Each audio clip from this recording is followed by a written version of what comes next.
한 가지 질문을 하겠는데요. 마음속으로 한번 답해 보기를 바랍니다.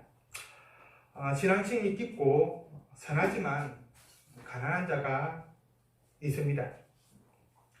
그리고 하나님을 믿지만 신앙심은 그렇게 깊지 않고 또 그렇게 선하지 않은 부한 사람이 있습니다.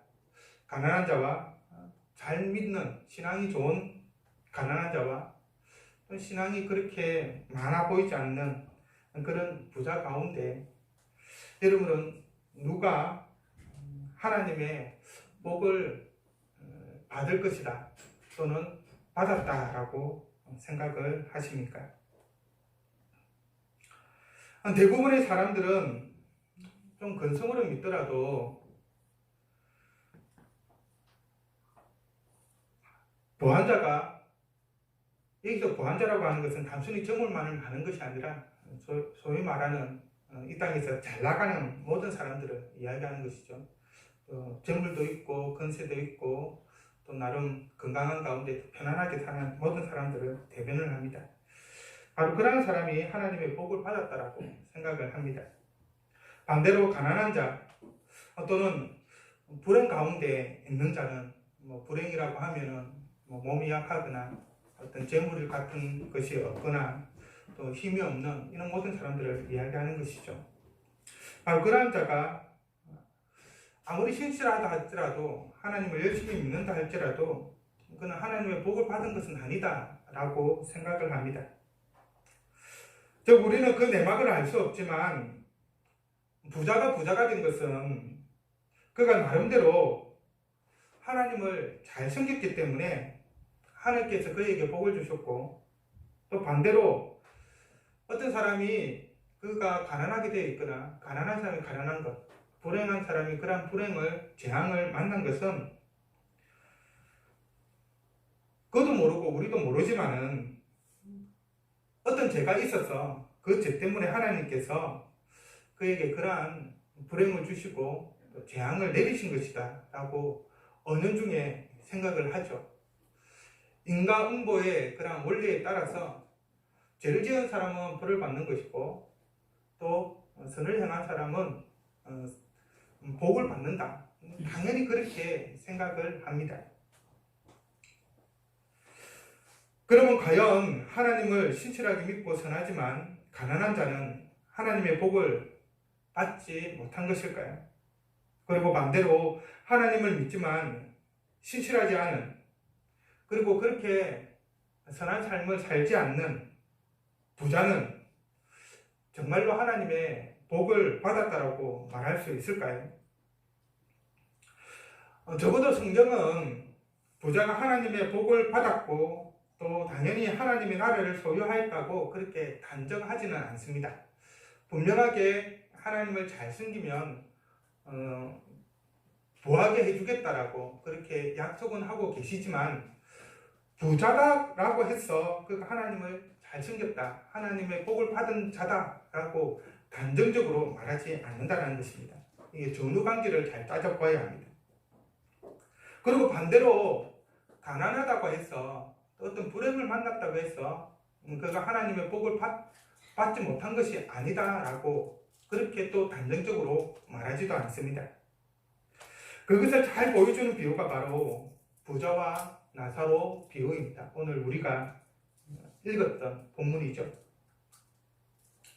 여러분들이 생각하기에 부자와 나사로 비유의 핵심 주자가 무엇이라고 생각합니까? 이 비유를 딱 들었을 때 제일 처음 딱 떠오르는 어떤 이 이야기는 이런 이야기를 하려고 이 비유를 했구나 라고 생각을 하십니까?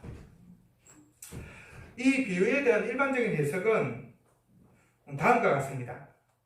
곧 부자와 나사로 비유는 천국과 지옥에 대한 이야기로서 하나님을 잘 믿으면 천국에 가고 하나님을 믿지 않으면 지옥에 간다라는 것이죠.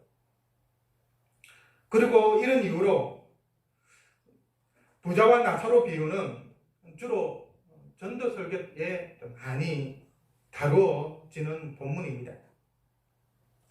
그래서 처음 교회에 나온 분들에게, 즉 하나님을 믿지 않는 자들에게 부자처럼 예수님을 믿지 않고 지옥에 가지 말고 나사로처럼, 거지 나사로처럼 예수님을 믿고 천국에 가야 한다라고 설교를 하죠.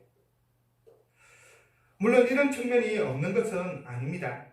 왜냐하면 모세와 선지자들 29절을 보면 모세와 선지자들에게 들을지어다 라고 말하고 있는데, 이 모세와 선지자들은 구약 성경을 이야기하는 것이고, 구약 성경은 근본적으로 오실 메시아이신 예수 그리스도에 대해서 말하고 있기 때문에, 그래서 구약 성경에서 들어야 한다고 한다면 그 이야기는 곧 예수님을 믿어야 한다는 말과 동요처럼 들리기 때문입니다. 그런데 과연 이 본문의 주제가 예수를 믿으면 천국에 가고 예수님을 믿지 않으면 지옥에 간다는 것일까요? 그러한 내용이 없다는 것은 아닙니다. 적어도 이 나사로와 그 부자와 나사로의 비유가 말하고자 하는 바가 무엇이냐 하는 것이죠. 예수님을 믿어야지 천국에 가고 하나님 나라에 갑니다. 예수님을 믿지 않으면 아무리 선을 행하더라도, 아무리 착한 일을 하더라도, 아무리 부자고 건세가 많다 하더라도 하나님 나라에 들어갈 수가 없습니다. 그것은 성경이 말하는 진리이죠. 그런데 본문이 말하는 말은 무엇일까요? 본문을 유심히 보시면 아시겠지만 부자와 나사로 비유에서 부자가 왜 지옥에 갔는지, 나사로가 왜 천국에 갔는지 특별한 언급이 없습니다. 그냥 29절에서 31절의 말씀을 통해서 보면 부자는 하나님을 믿지 않았다고 유추는 할 수는 있지만 좀 빈약하죠. 설사 부자가 하나님을 믿지 않았다라고 할 수 있다라고 할지라도 거지 나사로가 하나님을 믿었는지는 본문에서 유추할 수가 없습니다. 참 어렵죠. 여하튼 일반적으로 부자가 지옥에 갔기 때문에 우리는 너무나도 당연하게 이 말씀을 보면서, 이 비유를 보면서 부자는 하나님을 믿지 않았을 것이다 라고 단정을 합니다. 결과를 두고 그 이유를 끄집어내는 것이죠. 반대로 나사로가 천국에 갔기 때문에 너무나도 당연하게 하나님을 신실하게 믿었을 것이다 라고 그렇게 확정을 합니다. 결과에 의해서 원인을 유추해내는 것이죠. 원인에 의해서 결과를 유추하는 것이 아니라 반대로 결과에서 원인을 유추해내는 것입니다. 그런데 이것은, 결과에서 원인을 만들어내는 것은 틀릴 가능성이 상당히 높습니다. 예를 들면 지난주에 10월 3일과 10월 5일, 목요일과 금요일, 토요일이죠. 각각 상반되는 대규모 집회가 서울에서 있었습니다. 10월 3일 목요일에 강화문 집회에서는 조국을 반대하고 문재인 정권을 반대하는 집회가 열렸고, 그리고 어제 10월 5일 서초동 강화문 집회에서는 반대로, 강화문 집회와는 반대로 조국 수호를 위해서, 그리고 문재인 정권을 지지하는 그러한 집회를 열었습니다. 그리고 거기에 더 핵심적인 것이 검찰 개혁을 위해서 집회가 열렸죠. 그런데 10월 3일 강화문 집회에 참석했다고, 아니 그곳에 있었다라고 하는 것만으로 그곳에 있었던 그 사람을 무조건 조국을 반대하고 문재인 정권을 반대한다라고 말할 수 있을까요? 또 반대로 10월 5일 서초동 집회에 있었다라고 해서 그 사람을 무조건 조국을 수호하고 검찰개혁을 원하고 문재인 정권을 지지하는 그러한 사람으로 단정 지을 수 있을까요? 물론 대부분의 사람은 그 집회의 목적에 맞게 그것에 동의하기 때문에 그 집회에 참석했을 것입니다.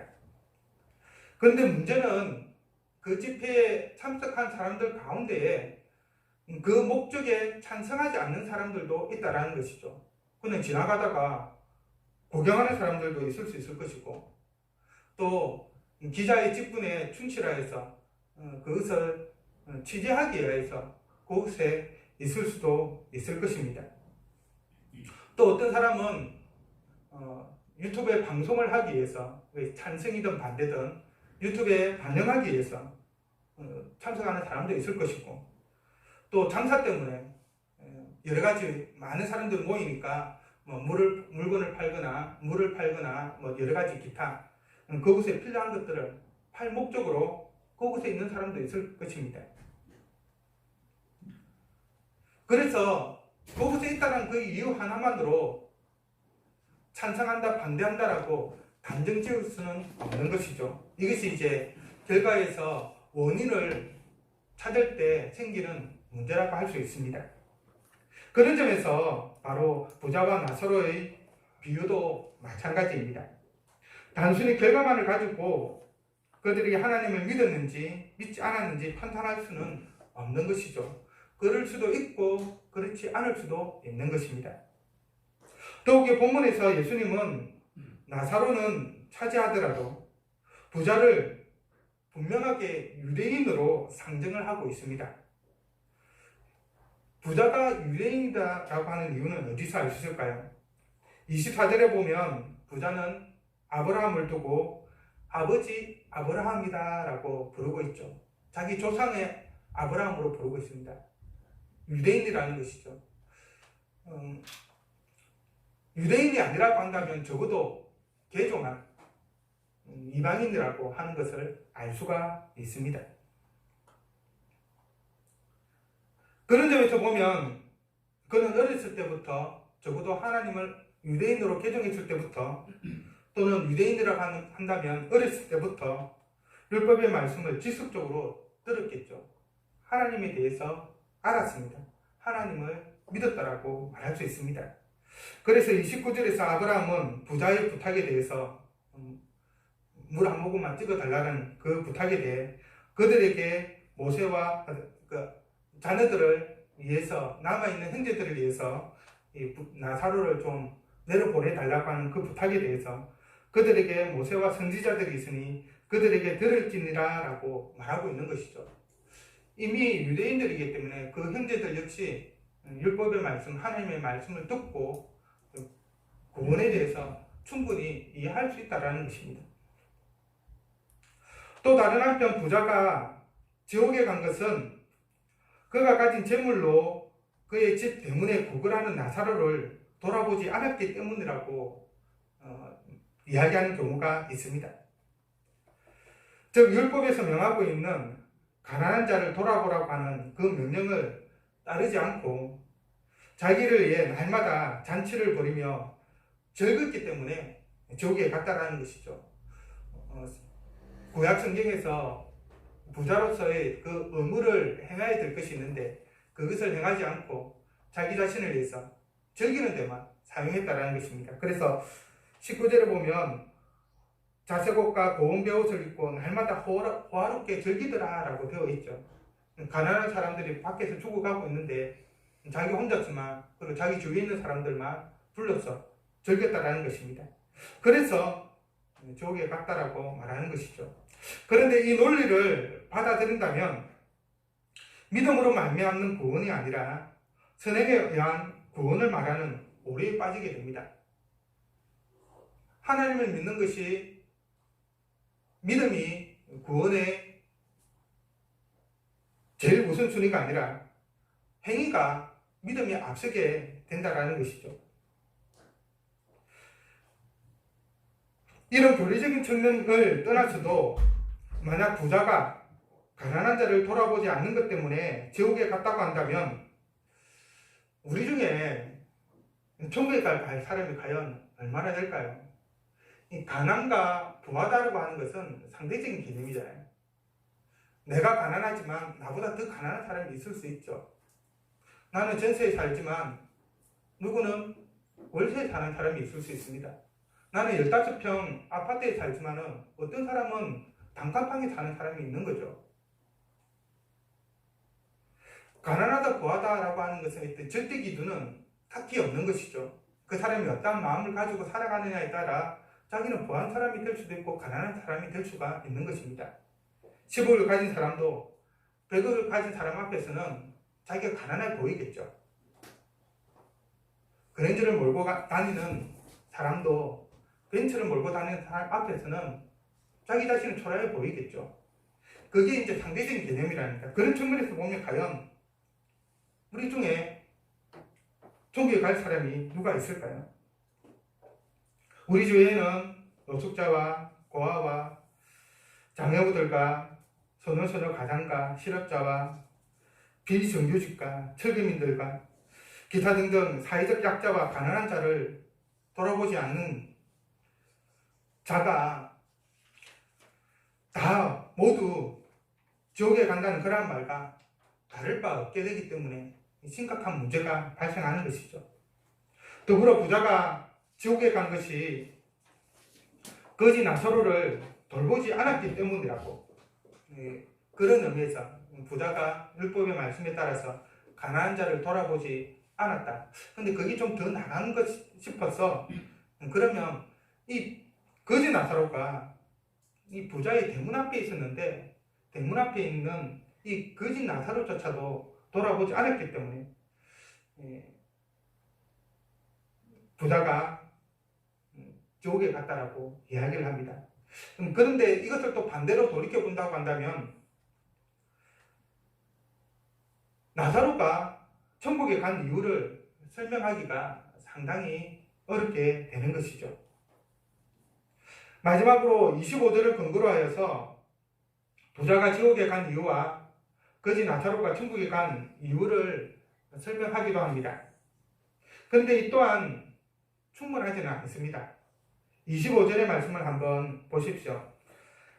아브라함이 이르되 너는 살았을 때에 좋은 것을 받았고 나사로는 고난을 받았으니 이것을 기억하라. 이제 그는 여기서 위로를 받고 너는 괴로움을 받느니라. 여기서 딱 봤을 때 좋은 것과 고난은 무엇인지 딱 선명하게 드러나죠. 부자가 좋은 것을 받았다라는 것은 부자로 살았다는 것을 이야기하고, 그래서 이 땅 가운데서 온갖 것을 다 즐기면서 살았다는 것을 의미합니다. 반대로 나사로가 고난을 받았다라고 하는 것은 가난하고 또 몸에 상처가 나고 그런 가운데 고통 가운데 살았다는 말이 되는 거죠.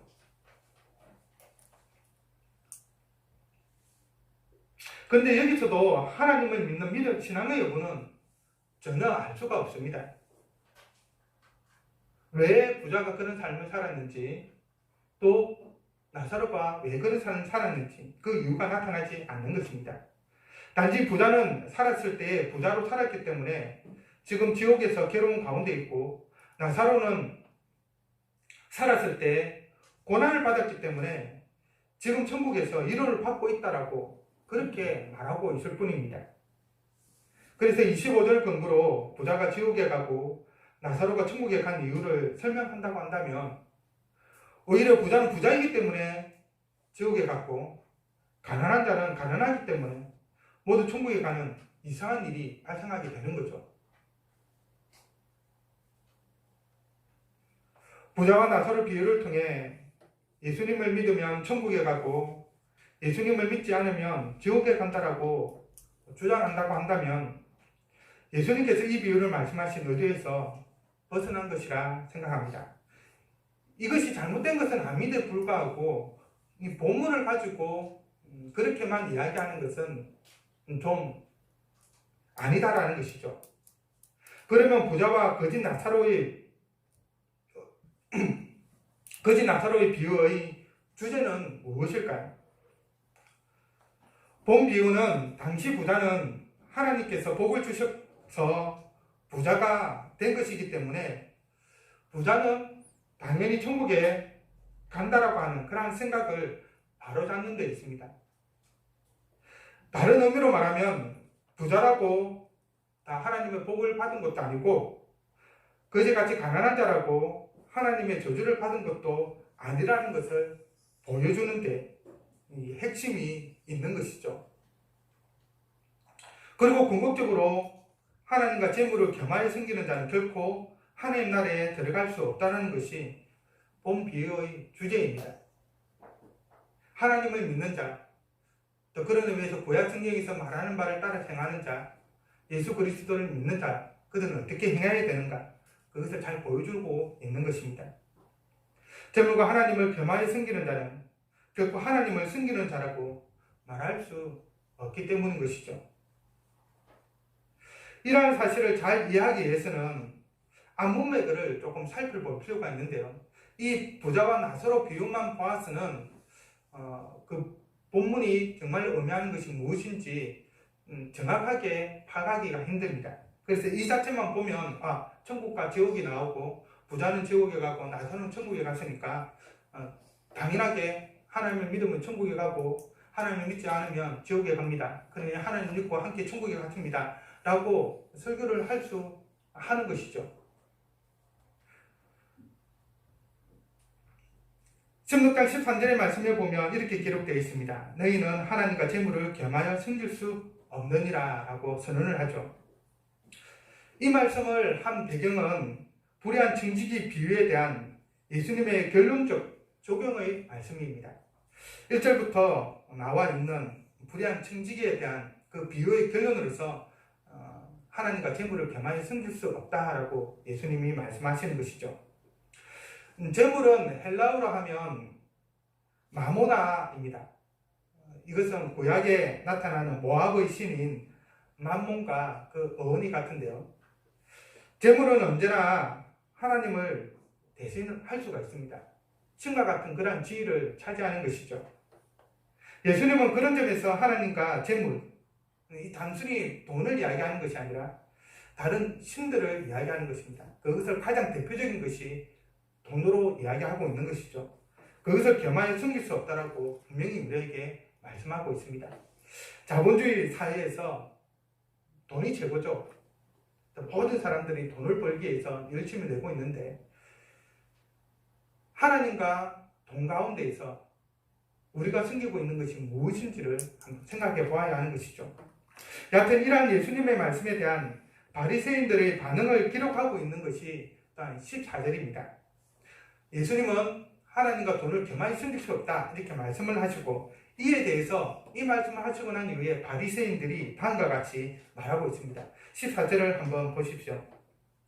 바리새인들은 돈을 좋아하는 자들이라 이 모든 것을 듣고 비웃거늘. 바리새인은 여기서는 돈을 좋아한다라고 표현되어 있지만 신앙적인 측면에서 보면 당시에 누구보다도 열심히 하나님을 섬겼던 자들입니다. 하나님의 말씀에 따라서 살려고 노력하였던 자들입니다. 오늘날로 치면 목사와 같은 또 가르치는 입장이 있었기 때문에 종교 지도자로서 그런 역할을 감당하고 있었던 사람들입니다. 그래서 외적으로 보았을 때는 이 바리새인들만큼 하나님을 향하여서 열심을 가지고 있고 하나님을 잘 섬기고 있는 자들이 없었다라고 말할 수 있습니다. 그런데 예수님은 다른 것은 다 제외하고 누가는 다른 것은 다 제외하고 그들이 돈을 좋아하는 자들이었다라고 말하고 있습니다. 하나님을 잘 섬기는데도 불구하고 돈을 좋아했다라고 말하고 있는 것이죠. 그들이 이 바리새인들이 돈을 좋아했기 때문에 하나님과 재물을 겸하여 섬길 수 없다라고 말씀하시는 이 예수님을 그 말씀에 대해서 비웃을 수밖에 없는 것이죠. 돈을 좋아하는 바리새인이 이렇게 예수님의 말씀을 비웃은 데에는 이유가 있습니다. 여기서 돈을 좋아했다라고 하니까 약간은 좀 조롱하는 듯한 것이 있었지만 이것의 원래 그 당시 이해하고 있었던 의미는 무엇이냐고 하면은 하나님을 잘 섬기면은 하나님께서 재물의 복을 주신다라고 생각을 했습니다. 그래서 부한자는 하나님의 복을 받아서 부한자가 되었다라고 하는 생각이 있습니다. 그렇게 당연히 그런 생각 가운데에서는 어떻게 되겠습니까? 재물을 좋아할 수밖에 없겠죠. 왜? 내가 부한자가 되면 그것은 하나님 나에게 복을 주신 것이 되기 때문입니다. 돈을 싫어할 이유가 없는 것이죠.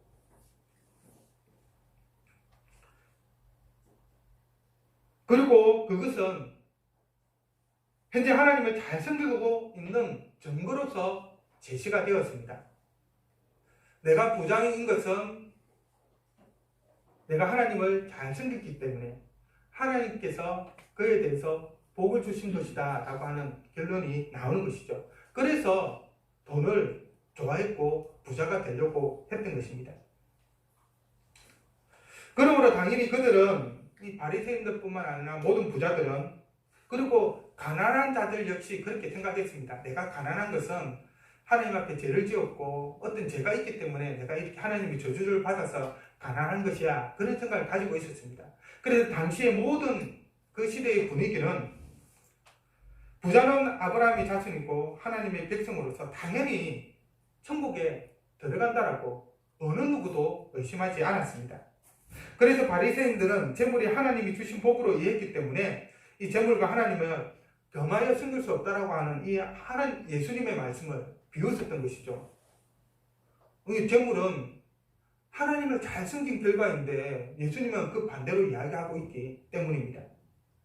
따라서 부자와 나사로 비유는 돈에 관한 이야기, 곧 부자, 당시 청중으로 친다고 한다면 서기관과 바리새인들, 또 당시의 종교 지도자들이라고 할 수 있을 것입니다. 부자라고 다 천국에 가는 것이 아니고 가난한 자, 당시 청중이었던 모든 세리와 죄인들이라고 할 수 있을 것입니다. 가난한 자라고 해서 다 지옥에 가는 것이 아니라는 것을 가르치기 위한 목적으로서 이 비유를 말씀하신 것이죠. 하나님보다 재물을 더 사랑하는 자는 결코 하나님 나라에 들어갈 수 없다라고 하는 그 사실을 보여주기 위해서, 증명하기 위해서 이 비유를 말씀하신 것입니다. 그래서 예수님은 등장인물인 부자와 거지 나사로의 신앙에 대해서는 그 어떤 언급도 하지 않습니다. 왜입니까? 이미 모든 사람들이 선 인식을 가지고 있기 때문이죠. 부자는 하나님 잘 섬기는 자, 가난한 자는 이 현대를 앓고 있는 상처투성이인 이 나사로는 하나님의 저주를 받은 자, 이렇게 선입견을 가지고 있는 상황이기 때문에 굳이 이야기를 안 한 것이죠. 반전을 위해서. 단지 그들이 어떠한 상황인지만을 객관적으로 그냥 묘사하고 있을 뿐입니다. 부자는 그가 얼마나 부자였는지를 19절에서 자색옷과 고운 베옷을 입고 날마다 호화롭게 즐기더라라고 하는 설명을 통해서 보여주고 있습니다. 당시 자색옷으로 염색된 옷은 엄청나게 비싼 값으로 팔렸던 옷입니다. 그래서 정말로 부자들만 입을 수 있는, 때로는 귀족과 임금들만 입을 수 있었던 그런 색의 옷이었습니다. 또한 날마다 호화롭게 즐겼다라는 것에서 보면 간접적으로 이 부자가 얼마나 부자였는지 짐작할 수 있죠. 잔치를 벌이더라도 자기 혼자만 먹기 위해서 잔치를 벌이는 것이 아니라 또 주위의 사람들을 막 불러들일 거 아니겠습니까? 엄청난 비용이 들어가는 것이죠. 반면 20절과 21절을 보면 나사로는 거지였고 심지어는 온몸이 상처투성이어서 돌아다니며 구걸하는 것조차 불가능하였습니다. 그래서 부자의 대문에 버려지는 음식을 먹으려고 다른 데 움직이지 않고 그 앞에 딱 있었던 것이죠. 그리고 나사로의 그 비참한 상태는 걔가 그의 상처를 핥는 끝에서 최고조에 이릅니다. 비천하게 여겼던 짐승으로부터 핥음을 당하고 있으니까 얼마나 밑바닥으로 내려가 있는 상태인지를 알 수가 있는 것이죠. 이런 상황을 볼 때 나사로가 죽는 것은 시간 문제였고, 그래서 때가 되어서 나사로가 죽었죠. 그런데 당시의 사람들은 나사로가 죽으면 지옥에 갈 거라 생각했을 것입니다. 그런데 나사로는 천사들에게 받들려서 아브라함 품에 들어갑니다. 천국에 들어간 것입니다. 그리고 또한 때가 되어서 부자도 죽었습니다. 거지 나사로가 천사들의 받들려서 아브라함 품에 안겼는데 부자는 얼만큼 더 화려하게 더 엄청나게 하나님 나라에 들어갈까? 당시 청중들은 그렇게 생각했을 것입니다.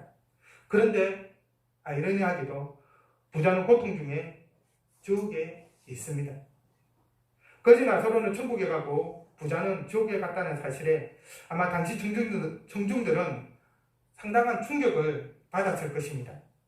왜냐하면 대부분의 사람들은 앞에서 여러 번 말씀드렸던 것처럼 부자는 하나님을 잘 섬겨서 하나님의 복을 받아서 부자가 된 것이고, 거지가 된 것은, 재난을 당하는 것은 죄 때문에 하나님의 저주를 받은 것으로 생각을 했는데 반대의 현상이 생겼기 때문인 것이죠.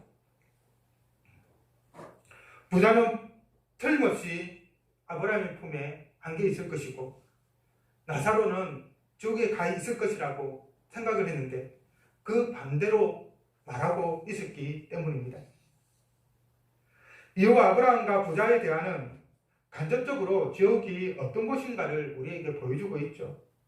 지옥은 불꽃 중에 괴로움과 고통이 있는 곳이고 깊은 구렁텅이로 인해서 천국으로 오고 갈 수도 없는 곳입니다. 아브라함과의 대화를 통해 그 사실을 인지한 부자는 아브라함에게 한 가지 부탁을 하죠. 그것은 바로 거지 나사로를 보내 자기의 다섯 형제들에게 정언하게 하여서 이 고통받는 곳, 곧 지옥에 오지 않게 해달라는 것이었습니다. 부자가 아브라함에게 이러한 부탁을 한 이유는 너무나도 명백하죠. 그의 다섯 형제들도 자기의 경우를 본다고 한다면 지옥에 갈 것은 너무나도 명백했기 때문입니다. 그리고 지금 자기가 당하고 있는 이 고통이 너무나도 컸기 때문에 적어도 자기 형제들은 이곳에 오면 안 되겠다는 생각을 가졌기 때문에 아브라함에게 부탁을 하고 있었던 것입니다. 그런 점에서 보면 아마도 그의 형제들도 지옥에 간 부자 못지않은 부유한 자들이었을 것이라 생각이 되어집니다. 그 당시에는 신분과 모든 것들을 다 함께 세습을 했고 같이 누렸기 때문이죠. 그리고 지옥에 간 부자와 매우 비슷한 생활을 하였을 것입니다. 또한 당연히 그 다섯 형제들도 아브라함의 자손으로 하나님의 복을 받아 부자가 되었기 때문에 당연히 천국에 갈 것이다라고 그렇게 생각하며 지냈겠죠. 하지만 부자의 부탁에 아브라함은 29절에서 그들에게 모세와 선지자가 있으니 그들에게 들을지니라 라고 부자에게 말합니다. 여기서 모세와 선지자는 사람을 이야기하는 것이 아니라 이 모세와 선지자로 대변되는 구약 성경을 이야기하는 것입니다.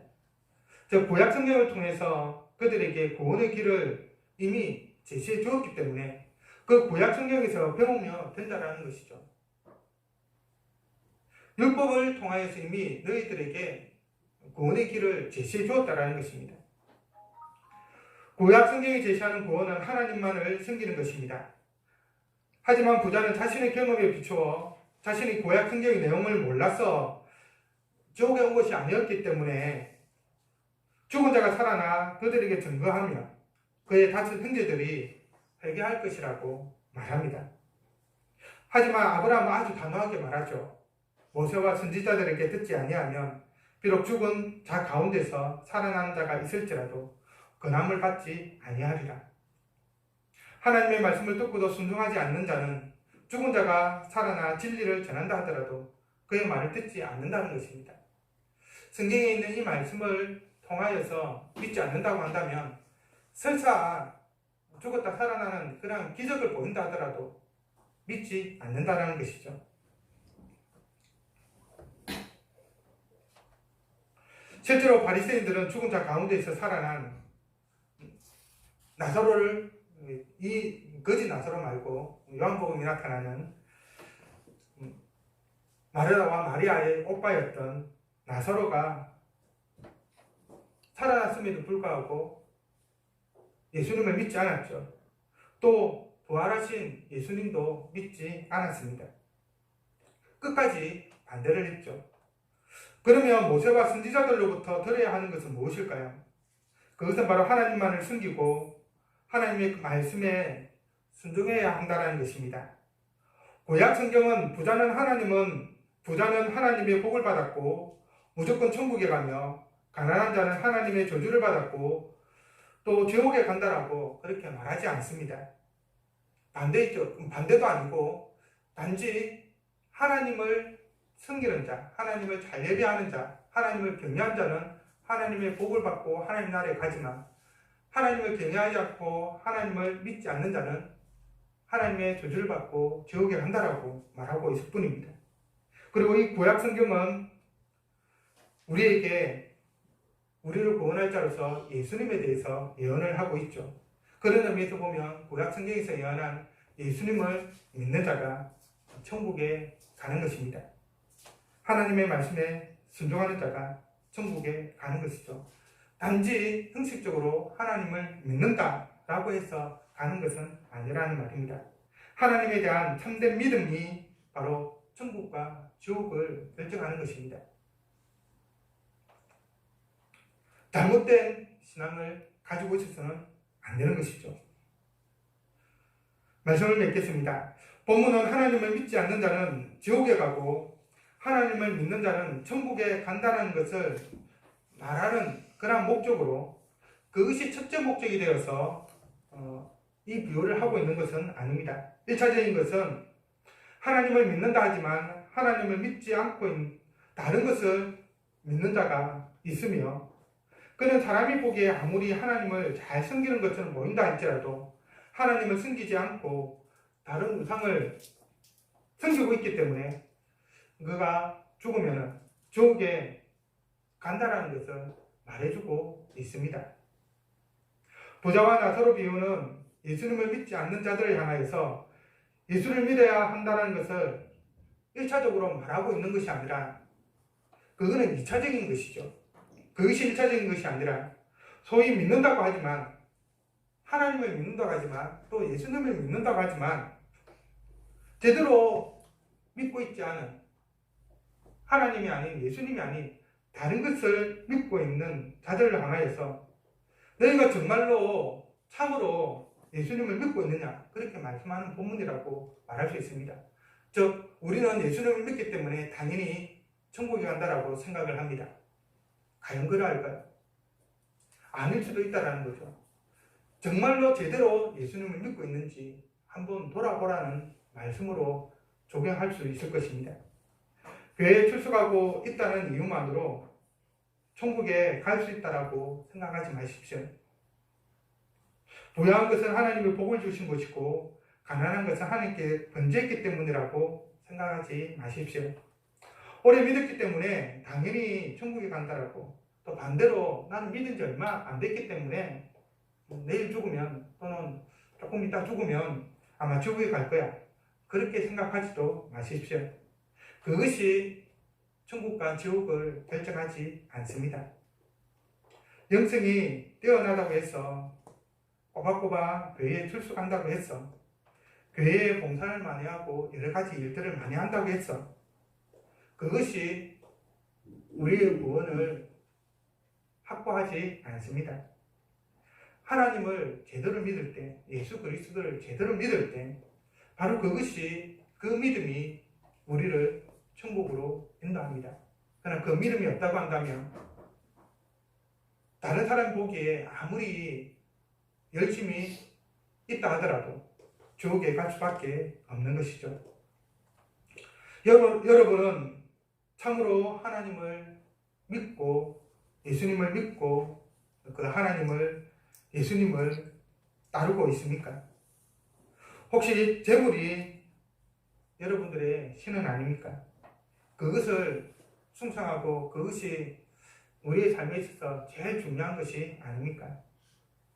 자녀가 또 우리의 신이 아닙니까? 일이, 성공이, 명예가, 권력이, 기타 여러 가지 하나님이 아닌 다른 것들이 우리의 신은 아닌지 한번 돌이켜보기를 원합니다.